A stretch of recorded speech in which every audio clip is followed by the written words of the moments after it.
This is Firat, and he's been an instructor for 19 years. 19 years. He's going to show us how to do the perfect driving test, what it takes to get 0 minors. The one comment that I keep getting on my videos lately is, I passed my driving test and I've got 0 minors. How is it possible? How is it done? Plus, I'm going to show you. You've actually There's got a bonus in there. You've got the most wild driving instructor stories. Crazy stories. You won't believe it. You don't want to miss out, including, should I say it now? Calling the police? The police story is nuts, bro. Oh my God. So enjoy the wild ride. Let's get into it. Crazy. Only one pedal. Yes, auto, isn't it? Uh-oh. Oh, yeah. We're going to get some auto slander in this session for sure. I see when you're putting that on, I was like, thinking, it's auto. No one to indicate for. Oh, it's so quiet. So this is hybrid as well. Tell me about the car. Yeah, it's a 1.5 hybrid. It's just amazing, really, for learners, to be fair. Amazing? It's very, very quiet. Or automatic? That's what makes it all amazing. Just default, it's not. Makes it easier. When I first started to teach auto, there's certain places on the test route that students will be more likely to stall. Uh-huh. My body started to flinch even on the auto, so I'd get to Ruxley Roundabout, which we're going to head to now, and my body's like ready, and I'm like, and it's not stalling because it's auto. Okay, yeah. I did have a student though once that was adamant that they had stalled the auto, and I was like explaining to them how, and they were like, I don't know, but I just did. Can you stall an auto? I don't know. Somebody do the research for me in the comments. Let me know if it's possible to stall an auto. I don't think it is. Can't think how. Never come across it. Never come across it. This bit here, the examiner usually won't actually say anything about where you're going because on the floor, yes, it's got the left arrow as well as it says turn left. So you need to be looking out for that. You need to be looking out for the road markings and the road signs, because if it tells you where to go, the examiner won't. Shall I tell you a story? Go for it. All right, so one of them, I start off mild and go into the crazier ones. Okay. So we were just emerging at a T-junction, so going to be turning right. And there was a vehicle from the right. It was slow-moving traffic, so they've stopped to let us go. So this is the cliffhanger. So we're edging out, looking both ways. This is during a lesson.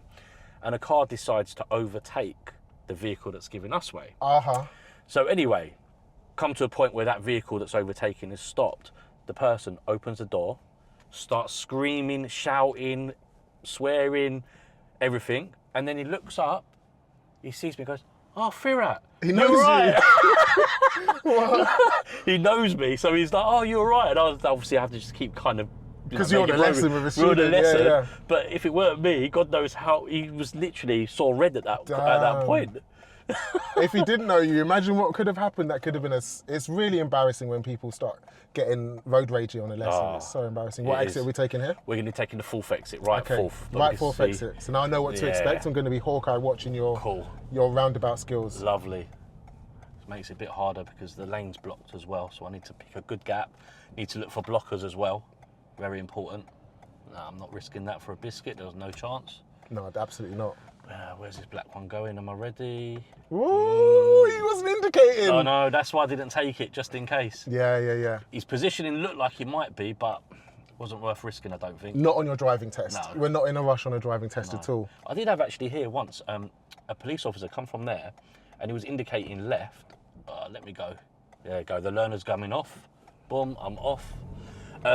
The police car was indicating left, and they ended up going to the second exit. Oh, did you set off into the roundabout? Well, the student went to go, and I had to put my foot on the dual controls. Lucky not a test then. Yeah, no. It was just a lesson, but obviously you have to explain then about the positioning of the car and where the wheels are turning and all sorts, and to obviously have another check as well. Don't just go for it.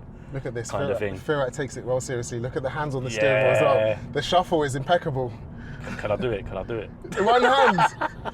Is that a fail? Is that a minor? What are we saying for one hand? I wouldn't say anything. Depends if you've got total control, as long as it's not continuous throughout the whole test. Okay, so I say this. Yeah. I say the same as what you've just said. I mean, what about if you want to, like my hair? I've got to sort out my hair quickly. Yeah. I learned it. That's you. Yeah. Who's that? That's Paul. Paul, you've got more than just you. There's 8 of us. 8 of us? Bloody hell. 8 of us. So if you're learning in Sidcup, give Firat a shout, because he'll sort you right out. Yeah, so we do both manual and auto. We're going to go straight ahead second, so we're going to take the middle lane. Into the dual carriageway, cool. Yeah, and then we're going to go around, we're going to check our mirrors. Just going to make sure it's all good there. Yes. Going to leave enough space. Oh, this car is smooth AF. It is. And then so smooth. Boom.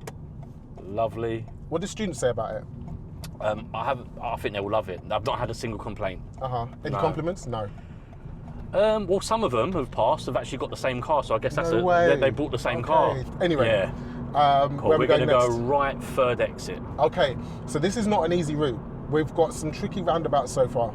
Yeah, we've had Crittle's Corner. Yeah. And now we're doing this one, which is the Queen Mary. Even the roundabout at the start is actually super challenging because it's really busy. Even though it doesn't look very big, it's super busy. 100%. So what am I looking for on a roundabout, on approach and on it if I want to pass with no minors? If you want to pass, well, we need to get the speed right on approach. So You slowed down well early there, yeah.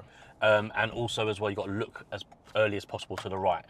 On the Ruxley one in particular, because it's busy, it's very important to be looking for the blockers. If you're not looking for the blockers, you're probably going to be waiting there a long time because it's that busy. Here, what's important as well is once we get past this second one, is to check our mirrors and try and get across as early as possible. If you delay, then other vehicles get there and it makes it quite tricky trying to get off. Okay. Potentially you could come off on the right lane and then look to come back across again, but to make it easy, it's not ideal. Actually, you said an interesting thing about blockers, and I've discovered that not everybody teaches this. Do they not? No. And blockers are such a good way to explain roundabouts. If you haven't heard about blockers from your instructor, I don't know what other methods there are of explaining how to go, but I did a really good lesson with Janis about how to use blockers, and I'll put it in the top left corner, top right corner, or I'll put it in the description as well. Can you pull up in a safe place on the left, please? I can indeed. Did you know I was going to say that? No. Oh. So, do you know what? One thing I've really noticed that you're doing is every input that you do on the car is super smooth. Like your steering is gradually put on, and your pedal control is like not from 0 to 50%, it's from 0 to 10 to 20 to 30 to 40. It's just being really delicate with the gas pedal, and obviously with the brake, we use progressive braking. So where that is where you would gently brake, then you brake a little bit more, but then as you're about to stop, you go back to the gentle stage. Limousine braking, like it. Because some students, obviously, as you know as well, they'll go brake, bosh. or not, even if they don't, they keep it at the same point, and it still feels a bit like that. Yeah. And you don't get marked for jerky driving, but actually it makes such a big difference because your drive feels smoother and you feel safer. Yeah. The examiner's then going to do this. Of course. Yeah. But also it depends on if the brake's too much, depends what's going on behind you as well, doesn't it? Okay, yeah. If they go boom. Drive on and talk me through it, like what you're doing with the pedals and the steering especially, because that's what you're really smooth on as well as the... So obviously this is auto, so I'm putting my foot on the brake, pushing the button in, going to drive, and then I'm going to do my observations all around to make sure they're effective. Lovely, all good, off I go. Just moving the steering about less than a quarter, about 10 minutes to the right, rather than sort of doing too much. I'm going to turn right at the end here. So I check my mirrors, I signal, and then what I'm doing, I'm just going to start easing off the gas pedal a little bit, positioning, and then I'm not even using my brake at the moment, not yet, and then now I'm going to start to brake. Visibility around that corner I'm going to be worried about. So we've got Postman Pat, he hasn't got his cat. All right, he's letting me go, thank you very much. And then this bit can be a bit tricky because you need to really have a little bit of brake so it doesn't kind of roll down, and usually there's lots of cars parked here. So I can kind of look and then I go, but what students do, they just go, and if there's a car there, then they're in a little bit of trouble, a little bit of trouble. Yeah, so if you're going too fast, that's the problem. You 100%. Haven't got the option to like brake smoothly, or you're going to jam on the brakes, and that's not what we want either. It is fairly quiet, but you never know. So we've had lemon and herb. let's work our way up. What's the next mental story you've got? Okay, so this next story, this is a really funny one. Well, now it's funny. It wasn't at the time. It wasn't at the time, right? So we were finishing the lesson in Bromley, and a lot of the roads in Bromley, there's some hills, so they're quite steep, like hills and stuff. Some of those little side roads. My car, I don't know if any of your cars used to do it, but my car, it makes a beeping sound when you leave the key in the car and you open the door. Yes. Also, my car used to make exactly the same sound when the handbrake wasn't fully pushed down, when it was a little bit up. Anyway, so we've parked up. I have got out the car, so I am on the pavement, okay? She opens her door, the sound starts beeping. The key's here, that's why. No, I know what's coming. Okay, so it's a hill, there's a car parked in front as well. So she's automatically, she's got one leg out, one leg in, automatically she's gone, boom, put the handbrake down. Handbrake down. I'm on the pavement. On a hill. On a hill. So you can't even like... I'm not there. I'm on the pavement. I'm just a spectator. Biker. So the car starts rolling towards the parked car. I'm just like screaming to her. I'm like, handbrake up, handbrake up, handbrake up. Literally, she's pulled it up, and it's probably been like a couple of inches away from the car in front. That it's just stopped. Oh my God, she must have been sweating. Since that moment, and people think it's because I don't trust them, I always say, pass me the keys. Okay, when I know you that. get out. Yeah, I know that's not going to happen now in this car, because once you put it in park, the handbrake goes on. But it's just a natural habit. Pass me the keys when the lesson's finished. You've done an interesting thing here with all bends. All bends, you're slowing down to walking pace. I've never noticed anyone else do that. Okay. And I've never taught this either. I'm always thinking, look through the cars, over the cars, under the cars. But listen, we're talking about trying to get 0 minors. Yeah. So we're eliminating all chance of any risk. The thing is there's quite a fine line, isn't there? Like in terms of, I tell my students that to expect the worst. So if you can't see, expect the worst. And then if that happens, it hasn't surprised you. You're ready for it already. If it hasn't happened, then it's a bonus. You've won the lottery. Yeah.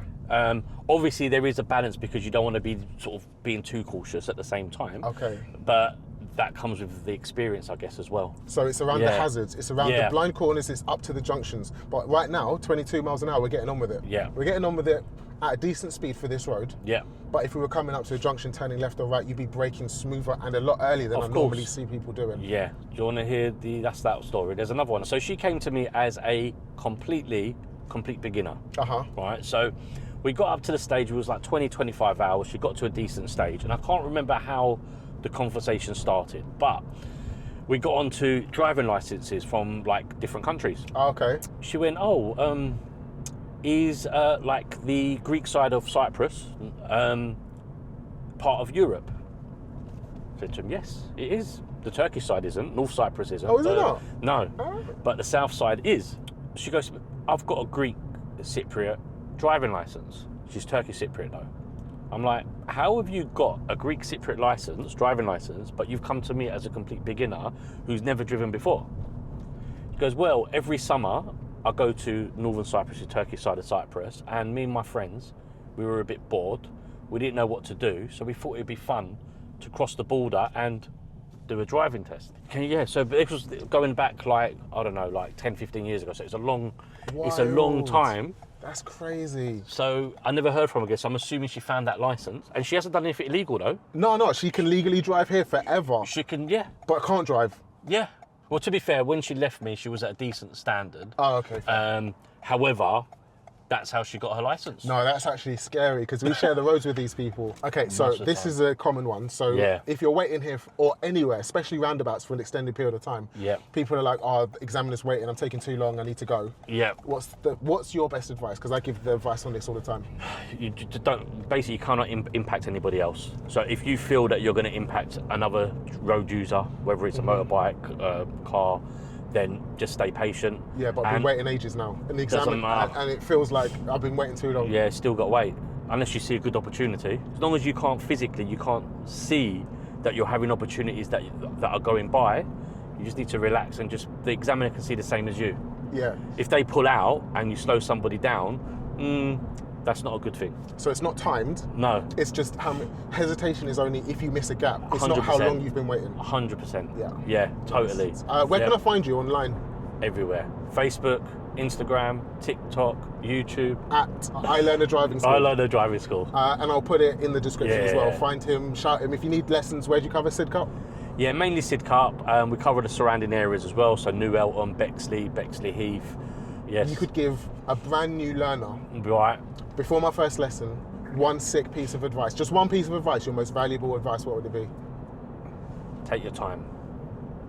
What I mean by that is that it takes time to learn to be a good driver. Yeah, you need to gain experience. Your time is your time. Don't rush, because you'd rather be safe than just fast. And don't compare yourself to everybody else. Everybody's different. There you go. Yeah, everybody's different. Pre-test advice. What's your one most important piece of advice for someone who's coming up to their driving test and they told you that they're nervous? Right.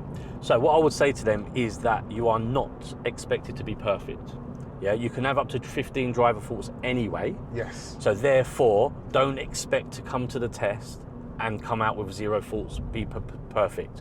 They're there, you can use them. Yes, if you make a mistake, what's really important to compose yourself, forget about it, and carry on doing the best that you can. Yeah, I know some people handle the pressure of tests a little bit differently. That is the problem, yeah. That's the other thing. Yeah. Because I've had people in the past who have been absolutely like amazing drivers, and then it comes to their test and crumble. Yeah. And then other people who are nowhere near the same level, and they go and pass. Sort of. Give me Vuvuzela. What's that? The hottest flavour. Hottest flavour. The hottest the hottest story. Yeah. The police one. Let's go. Oh, right. So. Ooh, spicy. Back in the day, I was teaching a guy who passed me first time. Anyway, he passed, he went. And then it was, I think, a weekend. So he was ringing me. So he rang me and he goes, my friend has got a driving test next week. And so, yeah, can you help him out? So I managed to kind of move my diary a little bit anyway. So we were talking, I said to him, look, usually, I said, I need to have a lesson. So I need to see your standards of driving before I say you can use my car. He gave me the story that he didn't have any money. He could just about pay for the car for the test. And then the boy who passed with me come on the phone and goes, Firat, he goes, he's my boy. I vouch for him. He's a better driver than me. He's awesome. So I said to him, right, okay, well, the condition is, I said, is that the hour before we meet up on your driving test, I'm going to assess your driving. And obviously, if you're not test standard, you won't be able to take my car.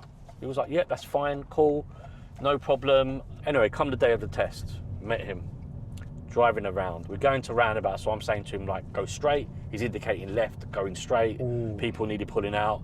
Indicators all wrong, the lanes are all wrong. No clue how to use a roundabout. No clue. On the roads, normal roads, fine, but there's roundabouts everywhere, particularly in Erith. So basically, he's been driving without a license illegally. Maybe. So anyway, so after about 20 minutes or so, I just pulled him up. I said, I'm really sorry. I went, you won't be able to take my car for the driving test. You're not ready. I don't mind about the money. I'll give you a refund on the time that we've spent. I was generous enough to do that. Yeah. He just sat there, folded his arms, and went, you're taking me to the test. I'm not getting out of the car. So I was just like, so I reached over, took the keys, and I said to him, look, I'm not taking to the test. He goes, you are. I said, it was a nice hot day anyway, so there was a wall we parked like next to someone's wall. I said to him, look, I'm going to get out of the car. I'm going to sit on the wall. You've got 15 minutes. In 15 minutes, I'm going to call the police if you don't get out of my car. In the meantime, I called the other person who passed with me first time, tried to get him to talk to him. Oh, okay. He was not budging. He was just no. He needed this. He's paid 62 quid for the test. He didn't want to lose his fee. So anyway, 15 minutes went. I called the police. The police goes, look, before we come out, let us speak to him. So they were speaking for a couple of minutes. After a couple of minutes, he gave me the phone back and he said he got out of the car and he goes, you're going to give him money back? I said, yeah, no problems. Gave him the money back. Even then, I was still going to be nice because he travelled to meet me. We met at a train station. I said to him, do you want to lift back to the station? He just shook his head, said something, and just carried on walking. What do you think the police said to get him out of the car? Potentially, like, just get out. Otherwise, maybe when we go there, we're going to get you out and you're going to get yourself potentially in bigger trouble. It's a shame, really, though. Bigger trouble, maybe. I don't know. People are so desperate for, like, licenses. People need it for, like, work and stuff. I know. That, like, they're prepared to do mad stuff to get these driving licenses, which is why there's so many scams about, because they know that people are desperate. I mean, potentially this might have helped because he didn't have a job at the time, so potentially it might have helped him to get a job. Like, we don't know the backstory. We don't.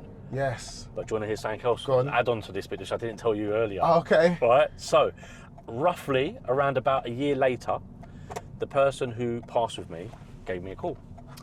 Now his girlfriend wants lessons with me. Oh, come on. All right, cool. This is fine. Recommendations off this kid no more. Anyway, turned up for her first lesson. So the boy who passed with me, he was there as well. And I just, because I remembered it, I just went to him, whatever happened to your mate? And he started to laugh. And I was confused. I said, and his girlfriend started to laugh as well. He goes, well, once you called me that day, my girlfriend was there, and we just started to laugh because we thought the situation was really funny. Yeah. And then he went to me, this is the cliffhanger, yeah, and he went to me, and I've got something to tell you. I was like, what is it? He goes, I'd never actually ever seen him drive before. Oh. I was just vouching for him because he was my mate. Because he asked me to. Yeah. So yeah, so that was a bit crazy. Interesting one. What do you guys think of that story? That's actually so mad. But people are so desperate nowadays to pass, like Yeah. we're willing to do anything, which is why there's so many scams and so many fake driving tests being sold. Yeah. Don't buy driving tests off resellers because you never know if they've actually got that test or they're just going to take your money. Don't buy intensive courses from people when you don't know the company just because they said that they've got a test that they can give you at the end. 100%. Like it's an actual minefield right now. I'm really sorry. It is embarrassing that this is the situation that learning to drive is in right now, but keep yourself safe, please. Thank you very much, Firat. It's been a pleasure. That was, from me, a 0 pass, a 0 minor mock test. Maybe not hit that now. Thanks, man. Thank you. Been a pleasure, mate. See you in the next one. Thanks, peace, bye.